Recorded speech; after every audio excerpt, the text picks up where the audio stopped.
Samedi 17 août 2019, mesdames et messieurs, bonsoir. Le concours Hymne Islam a été organisé au bar-restaurant Ouragan dans la ville de Nati Tengou ce week-end. Au début de cette compétition, une trentaine a essayé de tirer son épingle du jeu, mais 3 ont été finalistes par catégorie. Un reportage de Castel Kesso à suivre dans un instant.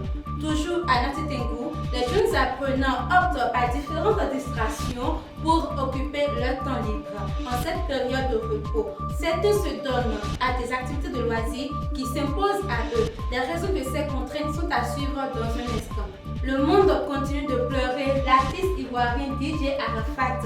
Dans la cité de Nanto, les fans expriment leur désarroi face au décès tragique de l'artiste. Ils sont au micro de Castel Kesso et de Judith Sourangou. Mesdames et messieurs, c'est tout pour le sommaire. Passez un excellent week-end. Koboro Télévision Web Bénin, ce que dit l'image.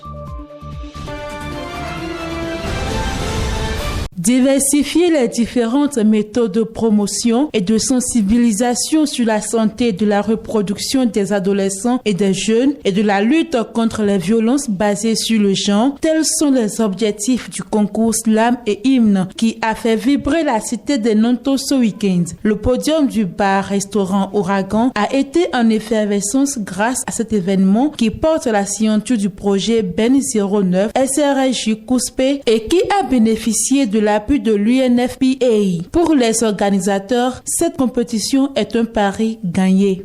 L'objectif de cette manifestation est de permettre à nos jeunes étudiants d'éclore leur talent en matière du slam et des hymnes. Et les partenaires ont choisi un thème spécial pour cette année. Et c'est sur ce thème-là qu'ils ont chacun initié des tests que les membres du jury ont apprécié à leur manière pour qu'à la fin, qu'ils puissent bénéficier des cadeaux. Et rien de ceci serait rendu possible sans notre partenaire clé qu'est l'UNFPA, à qui on va dire un grand merci. Et il faut dire que rien de ceci également n'aurait été possible sans le course parcours qui quand même n'a ménagé d'aucun effort pour quand même matérialiser ce financement que l'UNFPA a bien voulu mettre à la disposition des jeunes. Après 2 jours de challenge où les mots, les vers et les poses ont été valorisés sur des thèmes bien définis, la trentaine de candidats au début a laissé place à un trio par catégorie mené par Lydia Konou pour l'hymne et Ramel Eli Achovi pour le slam. Heureux du sacre, ils n'ont pas manqué de dire leur satisfaction. Je suis juste émue, je suis juste contente et je remercie beaucoup Dieu qui m'a aidée. Je remercie mes camarades scouts qui sont venus massivement me soutenir. Je souhaiterais que l'année prochaine, que ça continue et que d'autres talents soient aussi découverts, qu'on continue de toujours le faire chaque fois et que les organisations soutiennent toujours ce groupe. Je suis très content. Donc au passage, je remercie le COUSPE pour ce projet qui nous a permis de découvrir nos talents. Et vu que j'ai gagné, je suis très fier, très content.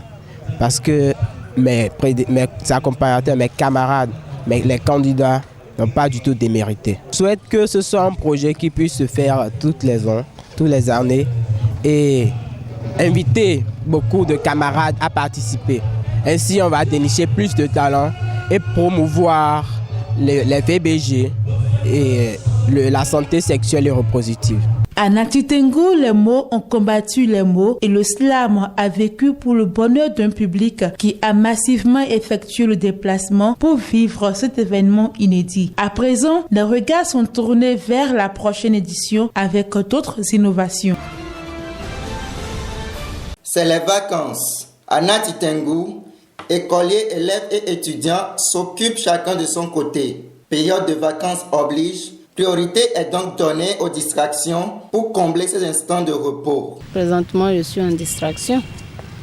Venons la mairie, par exemple, Parfois, on va au musée pour essayer de nous distraire un peu. Il y a le football et au second volet, la navigation, l'Internet. Ce sont mes distractions auxquelles je m'adonne.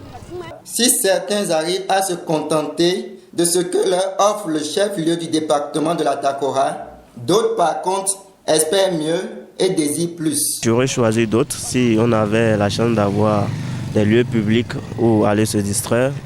S'il y avait également une plage, ça aurait été de bonnes opportunités. À Nati Tengu, nous avons peu des endroits de distraction. Par exemple, la mairie, le musée, ça seul, ça ne suffit pas. Ni les bois, il faut aussi en trouver d'autres endroits pour pouvoir mieux nous distraire.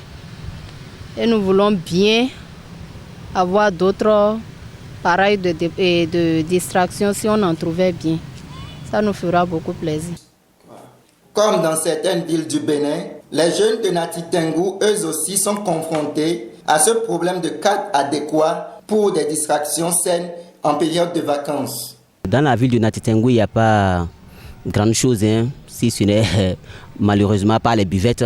On n'a pas d'autres zones de distraction, donc ce qui fait que généralement on se retrouve avec les collègues à la place publique de la mairie quand même pour échanger sur des sujets d'actualité. La nature ayant horreur du vide, dans la cité de Nanto, chacun occupe ses heures de repos à sa façon et suivant les moyens de sa poche. Dans tous les cas, vive les vacances. Comme une étoile filante, le roi du coupé décalé s'en est allé. Oui, DJ Arafat est décédé lundi 12 août 2019 dans un accident de moto subvenu à Abidjan. L'artiste aux multiples surnoms, le Yorobo, le commandant Zabra, le Daichi est parti laissant derrière lui tristesse et regret dans le rang de la Chine populaire. Ange Didier Ouon aura marqué la jeunesse africaine à travers le coupé décalé, un style de musique dont il est le seul à détenir la magie. Ces fans du Bénin, et précisément ceux de Nati Tengu, expriment leurs sentiments face à cette tragique nouvelle. Sa mort est tragique et douloureuse. Et du fait qu'il est mort encore très jeune, à 33 ans, c'est pas bon. Ça amène tout le monde dans l'embarras. Il est mort comme tout le monde. Il est mort comme tout le monde. C'est vrai, il y aura des jugements qu'on va porter à sa mort, mais moi je ne peux pas juger sa mort. Il est mort, point barre. Quand se pose la question de savoir ce qu'ils retiennent du disparu, les avis sont multiples et divers. Le seul souvenir que je peux garder d'Arafat DJ, c'est un artiste rassembleur. Il met de la joie dans le cœur de tout le monde. Quand même une partie ne l'aime pas, mais majoritairement parlant, Arafat DJ, il met de la joie dans le cœur de tout le monde. Même un enfant qu'on n'a pas mis au monde connaît Arafat. Même si je ne le dis pas, c'est un artiste chanteur-compositeur, ouais, qui fait mal au monde mondial. C'est même pas que c'est au monde. C'est à l'Asiatique, c'est l'Europe, c'est la Chine populaire. Du côté positif, c'est quelqu'un qui a fait monter l'image du coupé décalé. Et d'un autre côté, il a, pas assez clips et autres. Les gens le critiquent trop du fait que les filles sont nues dans ces sons. Mais cela, c'est pour faire son buzz aussi. Le cœur de ses fans, à l'image de ce fanatique qui pense qu'il est toujours vivant. Pour le moment, on n'a pas encore des preuves pour dire qu'il est décédé, il est mort, mais il a fait un shit, on ne le refuse pas.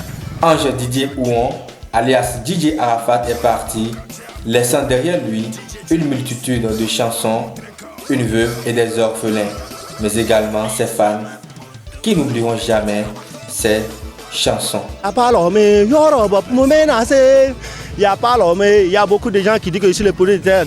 Pour que je ne suis pas d'un poli, il faut savoir me connaître avant de parler. Vous aimez juger les gens sans connaître les gens. Je suis désolé, les amis, je m'appelle Arafat Yorobo, il n'y a pas mon ami sur la terre, c'est comme ça. Vous voulez tout faire pour me faire tomber, que vous ne savez plus ce que vous avez raconté. Vous dites que moi j'ai tué quelqu'un pour appeler en Europe. Les églises sont mes frères, mais peut-être avec mes parents.